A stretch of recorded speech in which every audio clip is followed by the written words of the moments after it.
Olá, alunos da Herém Severino Cordeiro, Itaquaritinga. Eu me chamo Eduardo Trajano, sou professor de vocês de Química.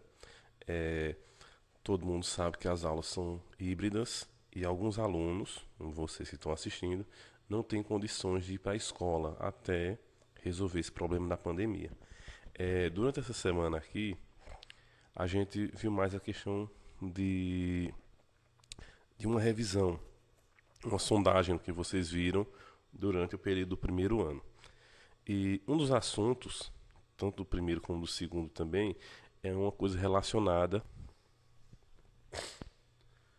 Pronto, a tabela periódica nada mais é do que um amontoado de informações sobre todos os elementos que existem na natureza.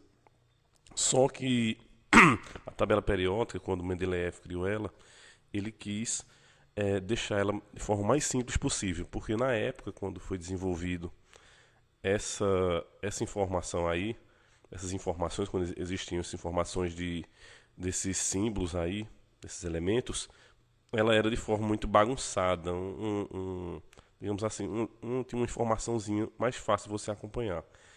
Ela foi desenvolvida em tabelas, é, cada elementozinho está dentro do seu grupo apropriado. Nesse caso aqui, a gente tem números atômicos, o símbolo, como está aqui, por exemplo.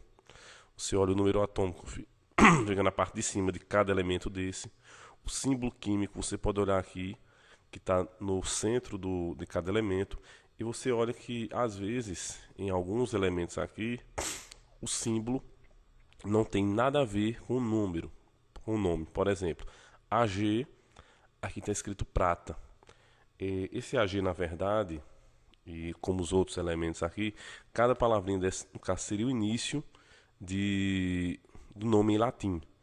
O AG, no caso, seria argentum, que argento significa prata em latim.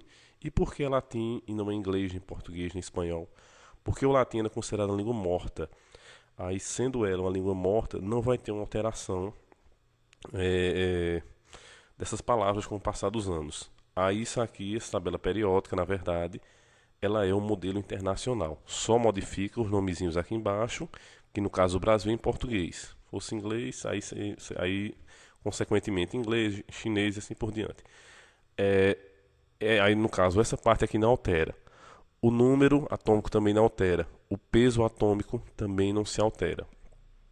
Aqui essa parte aqui no caso seria os metais. Aqui alguns metais de transição.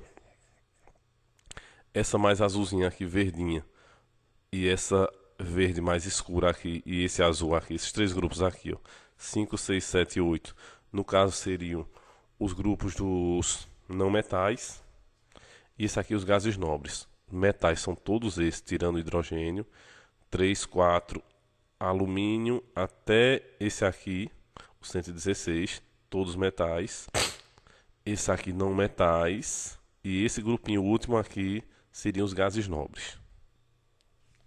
Esse aqui é o conceito geral da tabela periódica, que é um modelo que agrupa todos os elementos químicos conhecidos e suas respectivas propriedades.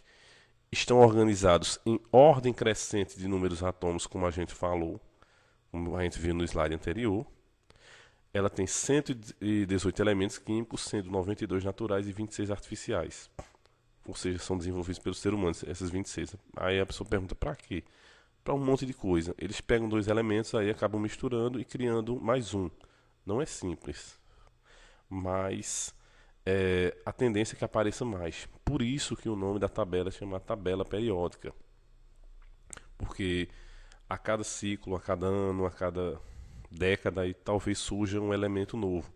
E com esse avanço científico, pode ser que surja bem mais, de forma mais rápida.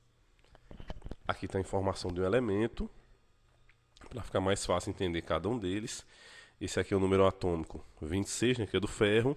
Essa aqui é a distribuição eletrônica dele. O símbolo, o nome e a massa atômica, no caso como se, entre aspas, o peso dessa molécula. Lembrando uma coisa, ferro é um metal. Aço não é metal não, viu? Aço é uma liga.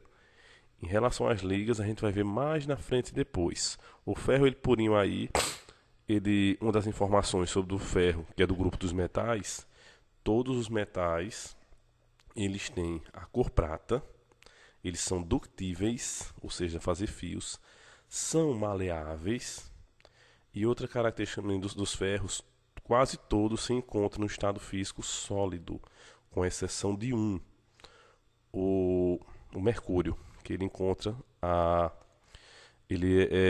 em formato líquido. Já o ouro e o cobre são os únicos que não têm a cor meio prateada. Eles têm a cor amarela do ouro e meio avermelhada do cobre. Gente, muito obrigado. Aí nas próximas aulas a gente continua essas informaçõezinhas, viu? Tchau.